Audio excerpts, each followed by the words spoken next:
You're listening to an archived Cabral Concept podcast.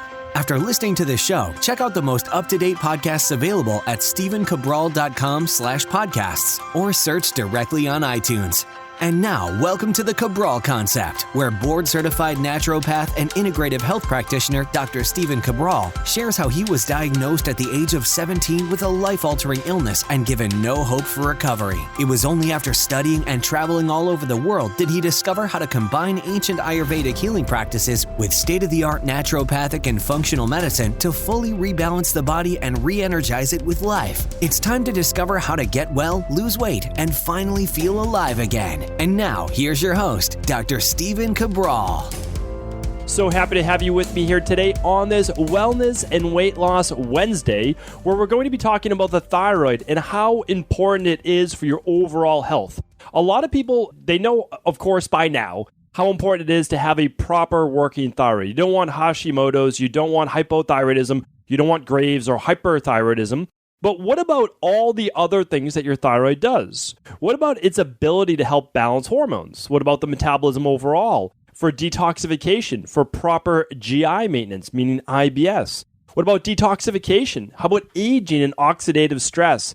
Talking about immune system balance and also how food affects the thyroid and vice versa. So I want to go over those topics today. I want to talk about the intricacies and how they work. We've done many shows in the past on the thyroid, and if you haven't tuned into those, simply go to stephencabral.com/podcast and type in thyroid. So what we're going to do is give an overview right now of how the thyroid works and then get right into how the thyroid can affect the rest of the body and also how the body also affects the thyroid. So if you're dealing with low thyroid right now, if you're dealing with Hashimoto's, or if you're dealing with any type of thyroid imbalance, or maybe your blood work looks good, but you're suffering from all of the symptoms of low thyroid. If that's the case, we're going to teach you why that is and how we can go about rebalancing the thyroid. This is also going to be great, hopefully, for practitioners out there or those people looking to get into health in order to be able to help their clients or patients or friends or family, anyone with the symptoms of low thyroid. We'll go through those in just a moment. They have the symptoms of low thyroid, but they're not showing up on blood work. And that happens all too often. We see that quite often in my practice, but more so, we see it in conventional medicine because they're not testing for all the various cofactors. So again, on previous shows, I talked about the 2 minerals that your thyroid needs or the 2 nutrients that your thyroid needs. And I talked about the 4 environmental factors, the 4 toxins that you slow your thyroid. I won't be going through those today, so please do tune back to previous thyroid podcasts on that. The 4 toxins that slow your thyroid and the 2 nutrients that your thyroid needs to be healthy and functioning. So let's go through some of those symptoms right now because a lot of people, they don't even know what the thyroid is. They don't know how it affects your body. Well, here are some of the symptoms that you, a friend, or maybe someone in your practice is suffering from. And you have to think about this. Your thyroid is going to regulate overall cellular metabolism. Now, a lot of times we translate this to mean weight gain, but that's not actually it. Cellular metabolism is how quickly the body can kind of move through its processes. So it can move through circulation, it can move through cholesterol elimination, estrogen elimination, all of those specific things. Think of it as almost as detoxification is a big part of what the thyroid helps to regulate.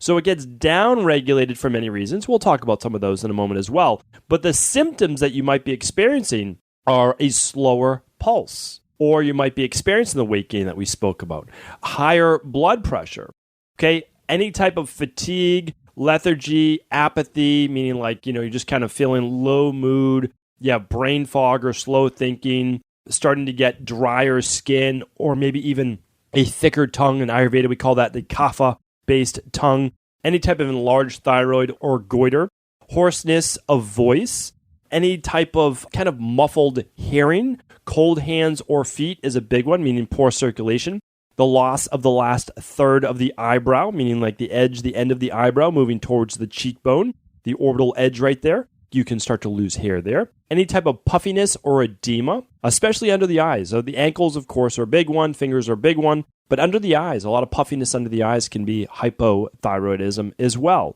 Slower reflex, and that's kind of like that when we do the tendon reflexes during an assessment.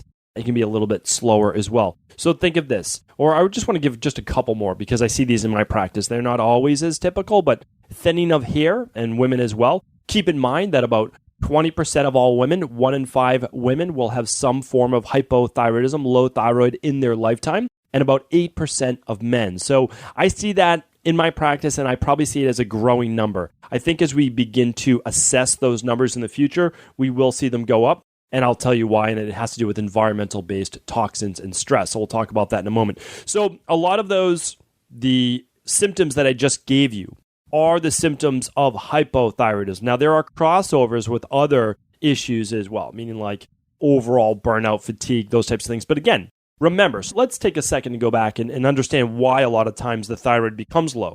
And that's because in your brain, you basically have this epicenter, this thermostat of your hypothalamus and pituitary gland. They're sending signals through the entire body through what's called a positive and negative feedback loop. Now, when your body has enough of what it needs, it sends a negative impulse or a negative feedback loop to tell the body to stop producing a certain hormone because the body has enough of it.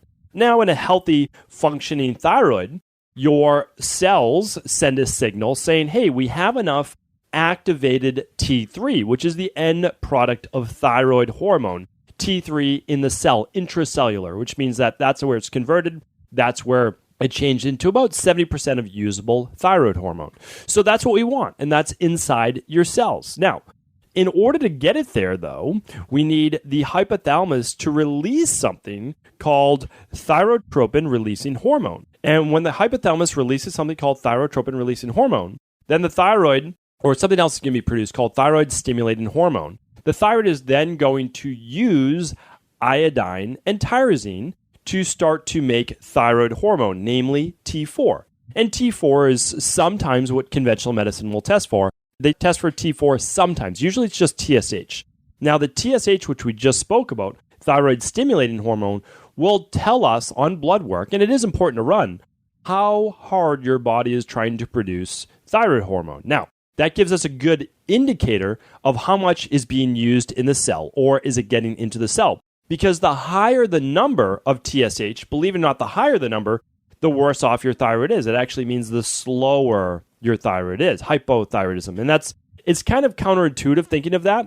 And that's because what happens is once it starts to get above a 2 or 2.5, it shows that inside the cell, your cells are not actively utilizing the end product of thyroid to the best of their ability. Now, on conventional medicine, unfortunately, the range is 0.5 to 5. By the time you've gotten to 3, 4, or 5, especially after 5, your thyroid has also been becoming deficient for quite some time.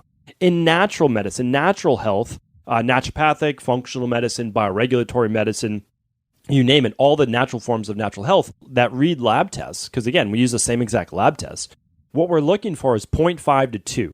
We'll allow it to get to 2.5, but we'll also be looking at the indicators of why it's getting there before we begin to supplement or give it what it needs. So it's very interesting to look at that because we're looking for optimal. We're not looking for not disease-based. Conventional medicine is always looking for the disease. In natural medicine, we're saying, okay, we're about to hit the disease state. Let's do something before that happens 6 months from now, a year from now, 2 years from now. And that's why, there is no alternative health, as we say. And that's because we can stop the disease process in its tracks if we're doing lab testing every 6 months or so. And again, if you know that everyone in your family has been lower thyroid, meaning like, okay, after they had their first child, a lot of women in the family become hypothyroidism. That's not uncommon, and that's because the body actually starts to produce more thyroid when pregnant, and then that can throw off the system as you then give birth, and we can become hypothyroid. So that's really important to look at as well. But whether it's congenital, or I shouldn't say congenital, whether it's genetic or not, doesn't really matter because you can still correct it. It just means when we say there's a genetic component, it just means that people in your family are more likely to get it than others. So for example, in my family, everyone's prone to rheumatoid arthritis. Everyone's prone to some form of eczema. Everyone's prone to more candida overgrowth. Everyone's more prone to allergies, more prone to lower HDL and higher LDL cholesterol. So that's what we're all prone to. I mean, I had all those things happen to me, and I had them happen to me when I was 18 years old, right? So that's kind of crazy at such a young age that they all happen. Well, that's because I had a massive breakdown in my body when I was that young. So what I'm saying is that, yes, okay, that happened, but now 20 plus years later, I don't have any of those issues anymore. So they happen at 18 when I'm supposed to be in the prime of my life, right? Not 20 years later. So that's what we're looking at, is you can change all of those things. Your genetics matter because they make up who you are. They're part of that DNA. But the expression of your genetics in terms of the negative qualities does not have to happen. So if everyone in your family has low thyroid, it doesn't mean you need to have low thyroid. And it certainly doesn't mean that you need to be on medication for the rest of your life. So what I'm trying to say is I don't want you to believe that you have to suffer from low thyroid or hypothyroidism or Hashimoto's for the rest of your life. In my practice, I've seen way too many times people be able to wean off the medication, get their bodies healthy, and go back to eliminate all of the symptoms that we just spoke about. Eliminate the thinning hair, eliminate the weight gain, eliminate the sluggishness, the brain fog, the dry skin, all of the issues that go along with, right? Even the hoarseness of voice. We can eliminate those things if we first figure out why we had them in the first place, right? So that's what we have to do. That's always what the bottom line is. And I'll explain to you how you do that in just a moment. But the only way to get the body healthy again is to figure out what those deficiencies are. And we talked about that before, of what makes up the thyroid. And again, please go back and check out those minerals. Check out the importance of why we need to use iodine, why we need to use selenium, why we need to use all the nutrients that the thyroid needs, right? And the second part is, so once we figure out the deficiencies, which we can do, right? We can do that with lab testing. But we also need to figure out what is causing the thyroid to start to slow. And that's what I want to talk about right now. And so before I've explained in depth how the adrenals affect the thyroid, and I would love for you to check out that show because that's a separate 25-minute show, and you'll begin to understand that your thyroid is never dysfunctioning. It's literally a function of, a process of the rest of your body. So what you're really talking about when there's thyroid-based dysfunction is some type of toxicity that's slowing it down. That's what I'm going to end with. But what the other part to that is this, is that when there are high levels of stress in your environment, that means you perceiving stress, okay? It can be from anything. The stress can be from work, relationships, family. It can be from foods that are causing your body stress and inflammation. It can be from anything that's causing the body stress, okay? So when the mind gets the signal of stress, when your hypothalamus gets the signal of stress, right? We're going back to that epicenter of the brain, the control center, the command center. Your brain is telling your body, listen, here's what's going on. We're under attack. There's a survival-based situation. Here's what we're going to do. We're going to ramp up adrenal-based production. What does that mean? Well, adrenal-based production is adrenaline or norepinephrine, and it's cortisol. Okay, what's that going to do? It's going to allow us to survive the situation. It's going to start to constrict or pump up the blood, right? It's going to start to get that adrenaline going. It's going to increase heart rate. It's going to increase cardiovascular-based output. It will increase breath rate. It's going to potentially increase blood pressure. It's going to get us able to either run away, right, or run at something. It's going to initiate that fight or flight-based response. So that's what it's looking to do. It's looking to protect us. But what happens when we are in a survival-based situation, a fight or flight-based situation? Well, the body can't do everything at once. It's very simple. It's very straightforward. You can't do everything at once, nor does your body want to. So it starts to slow down what? Well, it starts to slow down metabolism. Why? Well, because you don't need all of the other hormones when you're trying to survive the situation. So you can see why progesterone would start to go a little lower, why in the long run testosterone would, DHEA would, thyroid hormone would. You can also see why digestion would start to shut down under fight or flight. Why? Because you don't need to be digesting food when you're fighting or running away. So I just wish conventional medicine would begin to look at all the underlying root causes of why thyroid function might be lower, why adrenal function might be higher or lower, and just begin to understand that these are normal responses of the body. But over time, now of course we're able to deal with stress, but over time we're not. And it's why you don't get Hashimoto's right away, right? You don't get it right away, you get it over time. Now you get it over time with Hashimoto's a little bit different as an autoimmune-based reaction, but still, Yes, because of stress, because of GI-based issues, because of viruses, because of other things that we're going to talk about. But hypothyroidism, which is the most common, again, 1 out of 5 women minimum, I would say minimum, because a lot of others are borderline. They have symptoms of it that they're getting from additional stress in their life. So what do we have to do? Well, this is what we talk about in my practice, meaning like, and functional medicine, a lot of functional medicine practice as well. I just don't want to say that it's just my practice. And I wrote about it in the Rain Barrel Effect. I gave you the de-stress protocol. The reason we're able to help people get well is because we don't treat them as a number. We don't treat them as a lab report. You have to understand that the difference in the way that we practice, the difference when people come to us to say, how are you going to help me get well, when no one has been able to in the past. I've gone to the best of the best. I've gone to this specialist, and I say, listen, I had the same story as yours. I understand it. Like, listen, that was me. That was my story. I went to the best of best. You don't think that, the hospitals around Boston are some of the best in the world? You don't think Harvard, MIT, Tufts, Boston University, you don't think that they have some of the best physicians in the world? Of course they do. But the problem is they looked at it from the wrong angle. They looked at the end result. It's like that old analogy where you see skid marks near a car accident and you believe that skid marks cause car accidents. Well, that's how conventional medicine looks at it, right? You're looking at the end result, like, oh, well, there's a car accident, there's skid marks. Obviously, when you see skid marks, that means there's a car accident. No, that's not what leads to car accidents, right? It's a byproduct of that. So if we're looking at a slow thyroid, well, a slow thyroid is basically the skid mark, right? Like, that's not it. Like, there's a reason why there were skid marks in the first place. What happened? Well, we didn't see it. Did something jump out in the road and someone had to swerve? Like, what was it? Well, that's what natural medicine is doing. We're looking at all of the possibilities of why there was that car accident in the first place, right? Why there was the Hashimoto's, or why there was the hypothyroidism, why there was the lower adrenal output. Like, what happened over the past 6 months, a year, 2 years, 10 years? Like, what was it? What led to that? And those are the questions that we ask. And as a health practitioner, if you are a health practitioner, those are questions you have to ask. Someone says, oh, I always ask, okay, so someone tells me any type of symptom and say, okay, tell me more about that. I want to know all the details about it. And I go, how long has that been going on? Oh, they're like, I don't really know. Like, okay, well, let's try it. Was it 2 years ago? Yeah, about maybe 2.5 years ago. Okay, that was August of, let's say, I'm just making up numbers. Let's say it was May of 2015. Okay.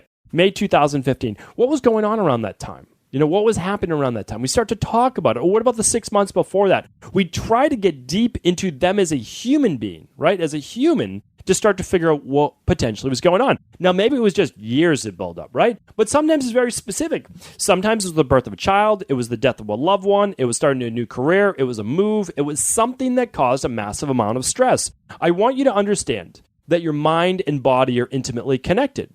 Until we realize that, we cannot fully help people. The way that we fully help people is to understand that we have to work on the whole person. It's not holistic as in like, oh, we use herbs and we use this and we use that. That's holistic, fine, with an H. Holistic with a WH is looking at the whole individual. So someone asks us, how do we help people get well when no one else has been able to, even if they use magnesium or something like that in the past? We say, you have to understand, we're giving you a combination of lifestyle, of the functional medicine lab testing to figure out exactly what your deficiencies are and toxicities. But we're also giving you the entire mind body. We're helping you to understand that you could have used the same supplements before. You could have used the same foods, whatever it might have been. But the problem is you weren't working on you as a whole. You were doing too much exercise. You were doing too much of this. What we're trying to do is get your body back into balance from all areas. And if you want to see how to do that, like literally I wrote about it in the Rain Barrel Effect. I gave you the entire de-stress protocol. That's going to be level 1 of our certification coming up. And the book is basically, it's as low cost as I could make it. Amazon sells it for basically whatever they want to on Amazon. All profits are given to charity, meaning like I'm trying to give this information away to as many people as I can. That's the whole mission. That's the whole goal, is because you do have to understand a lot of the things that you're dealing with right now, whether it's wellness-based or whether it's weight gain or whether it's the foggy thinking, you feel like you're just aging too quickly, you're becoming sluggish, you've lost your vitality, any one of those things. You have to understand, like, there is a way to correct that. And I'm just trying to figure out as many different ways that I can say that and give you the actual science behind it, as well as show you that you can do this on your own. Meaning that I'm going to give you a couple of labs that you can run. Why don't I just tell you the labs right now? But let me give you just a couple information more. And the reason I have to do this is you have to understand that there are different labs to test what you need help on. And if you ever have a question on which lab should I run, just ask it. Go to cabralsupportgroup.com. It's a totally free Facebook group we set up. Go to cabralsupportgroup.com. It will forward you to the Facebook group, and you can join for free. You can ask your questions there. It's our job to try to pay forward how we can help. Most of my health coaches have gone through their own health-based issues. I've gone through my health issues. We figured it out. We want to help share that with you. That's essentially the bottom line. And we're going to continue to grow that to thousands and then tens of thousands of practitioners around the world so that we can help as many people as possible. That's the end goal. Because I really believe there's hardly anyone, meaning like 0.001% of the population, that cannot figure out what's wrong with them and how to get well. We can do that, especially if it's not like you weren't born with it. You didn't have this when you were 2 months old. If you didn't, it's not as difficult as you think to be able to figure out. It's honestly not. Even if it runs in your family, even if it is genetic, we can figure this out. Let me give you a couple more because I want to be conscious of your time. There's a couple more reasons that a lot of people aren't talking about of why they might have thyroid-based issues and how their thyroid can actually affect other parts of their body. All right, so other reasons why people can have thyroid-based issues, specifically hypothyroid, okay, meaning like underactive thyroid or Hashimoto's, is because of birth control, so years of use of birth control, all right? Let me give you a few others. Anything to do with gut-based issues, food allergies, candida overgrowth, small intestinal bacterial overgrowth, any type of IBS or inflammation, and even low stomach acid. All of these specific reasons. Here's why. Bacteria can begin to build up in our gut, and same with the candida overgrowth. We can begin to get something called leaky gut or intestinal permeability. When that happens, we can actually start to spill proteins out into the bloodstream. That causes an overactive immune-based system.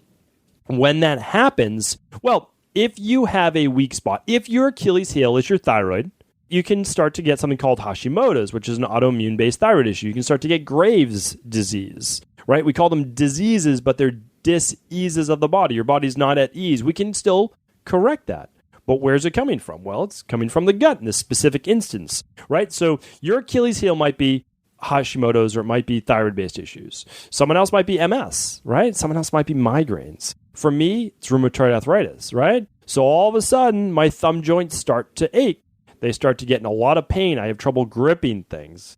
And if that ever starts to happen, because it's happened years ago, and it's happened, just a couple of years ago, I'd say, oh, okay, something I'm doing right now is leading me to higher levels of inflammation. That's now leading to my rheumatoid arthritis-based symptoms. So I say, oh, there it is again, and I go to correct whatever it is. I typically start with a detox, and then I get back into an elimination-based diet, and I make sure that any new foods that I added in, that they're the right foods for my body. And again, we teach these things as well. Well, here's another thing besides the intestinal permeability, which again, you can correct. You can run an organic acids test. You can run a stool test. You can run a food sensitivity test. But dairy products, almost no one tells you about that.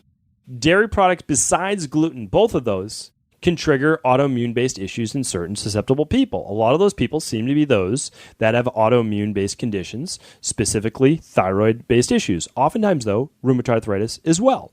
So another one, though, that isn't as much talked about is when you have intestinal permeability, when you have gut-based issues, all of this saturated fat that people are preaching to take in, right, with keto-based diets, all this saturated fat can carry these bacterial-based particles across the gut lumen, basically just the skin of the intestine, into the bloodstream. And this bacteria can actually trigger autoimmune-based reactions as well. And we're seeing that over and over. This is published on PubMed that you can see these lipopolysaccharides. They're called lipopolysaccharides, and they're connected to basically bacteria. Okay, so basically we get these bacteria linked up with fat and sugars carried across the gut wall. And it specifically happens with saturated fats. Now, could it happen with others? Sure. But right now it's connected with higher levels of saturated fat in the diet. So it's something interesting to look at as well. Other environmental factors, we talked about this specifically with the big four toxins, but a lot of processed meats and nitrates, okay, specifically, plastics in general, tobacco or smoke, if you're around a lot of smoke, I know that there's less smoking in public in general, at least in the United States, but that's something to look out for as well. Pesticides. Now, why pesticides? Pesticides on multiple levels. They're endocrine disruptors, which means they can affect your estrogen levels and your hormones, but also they can create intestinal permeability or destroy a lot of the good gut bacteria, because that's what they are. Pesticides are meant to kill bugs. We have our own gut bugs, right? No one ever thought about that. Like, oh, if we take in a lot of pesticides and it kills bacteria or bugs, what about our own bugs in our gut that are meant to be there? What about those 100 trillion, right? There's only 40 trillion of us, 100 trillion of them, and it's starting to destroy them. So those are other reasons besides just the potentially lower iodine, lower selenium, lower tyrosine, lower all of those things that is not contributing to be able to produce a lot of thyroid. So what I'd love for you to do right now is one of two things. You could do multiple things, of course, but I would love for you just to get more information too. I would love for you to go back and go to stephencabral.com/podcast and type in thyroid. Look at the 4 toxins that slow the thyroid. Look at the 2 minerals needed by the thyroid. Look at how the adrenals affect the thyroid. When you understand that, you will then begin to, of course, share it with others, which is so important that we get this message out. But also, you'll be able to figure out and truly understand that you can get well. You really can. And you can help your friends get well. You can help those in your practice get well where they don't need the medication. Because if you take the medication, fine, but you're never getting well, meaning like you're always putting that Band-Aid over. Maybe you always need it. Maybe you need the medication because you've lost your thyroid. Okay, I understand that. Perfectly acceptable. Totally agree. You need thyroid hormone. Agreed. Right? But if you still have your thyroid, then it means it can potentially be fixed. So I can't recommend enough running the thyroid adrenal hormone panel. It's going to test not only your TSH, T4, T3, but it's also going to test your TPO antibodies, right, for Hashimoto's. It's going to look at your vitamin D. It's going to look at your insulin and hemoglobin A1C to look at potentially, because remember, low thyroid could also cause type 2 diabetes. It can cause higher cholesterol, all of these other issues in your body that we don't even think about because of lower thyroid. So important to look at that. All right. Thyroid adrenal hormone. It's going to run your thyroid, the vitamin D I talked about, the blood sugar. It's going to also run, though, the cortisol levels. Why? Because it could be high cortisol that's affecting your thyroid. It's going to look at your estrogen and progesterone because those can mimic symptoms of low thyroid, right? Estrogen dominance can mimic symptoms of low thyroid, so we want to test that. Testosterone and DHEA. This is for people who have a lot of those symptoms, right? The sluggishness, the brain fog, the potential weight gain, even blood sugar dysregularity, anything to do with sluggishness, slowness, brain fog, weight gain, anything like that, those kapha-based symptoms, run the thyroid adrenal hormone. The second one you could run, if you already know that you have Hashimoto's, is you run the complete thyroid. The reason you run that is you want to actually look at the toxins that can be affecting your thyroid. Those are on the complete thyroid lab kit. Okay, these can be done right at home with a simple blood drop, a little bit of saliva. Super simple, right? And some of them come with a little urine strip. So easy to do. Now, if you have Hashimoto's, besides the complete thyroid, I can't recommend enough running the organic acids test, the stool test, and the food sensitivity. You might not be able to run all of them because of financial reasons, and I understand that, and I respect that. But at least start with the organic acids test, next do the stool test, the food is last. They're all important. The reason why I say food last is because we've done thousands of these labs, and we can just give you the foods to eliminate if you run one of those lab tests with us, and that will save you a lot of money as well. So those are all things to think about. Of course, you can run it with your local practitioner as well. If they specialize in these types of things, then absolutely, that is absolutely fantastic.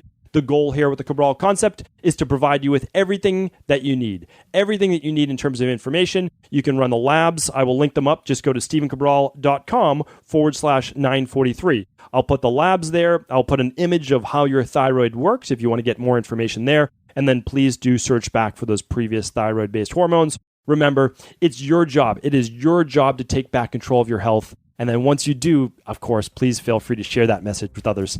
Take care, everyone. It's been a pleasure. Thank you once again for tuning into the Cabral concept. Before you go, I wanted to ask you this question. What if I could teach you in just a couple of hours how to transform your thyroid, hormones, adrenal, cholesterol, blood pressure, blood sugar, weight loss, energy, mood, brain, pregnancy, anti-aging, or many other health-related issues? After 20 years in private practice, after seeing and overseeing 250,000 client appointments, I sincerely feel I have the real-world data and have found the answer you've been searching for. So what I've done is spent hundreds of hours of my own time refining what you need to know in order to uncover your underlying root cause health issues and then begin to rebalance the body and bring it back to a state of robust health and wellness. I'm going to teach you exactly what I do in my private practice so you can understand how you got here and now what you need to do in order to heal. You'll receive all of the important success checklists, protocols, and even ways to customize it to make the program fit your busy life. And you'll get all of this at a fraction of the price. Let me save you the time, money, energy, stress, and frustration of not knowing what to do next. Instead of reading dozens of books on the topic and seeing multiple practitioners, I will condense everything that you need to know in just a few hours of video tutorials that you can watch and listen to anywhere. Together, we will make this healing process an enjoyable one that you can take with you for the rest of your life. I wish you all of the best of health and happiness, and I hope to be able to guide you on your healing journey through my Health Results Accelerators. Simply choose the health imbalance you're currently suffering from, and by the end of today, you'll know what went wrong and how to get well again. I guarantee it. For details, head over now to stephencabral.com/courses.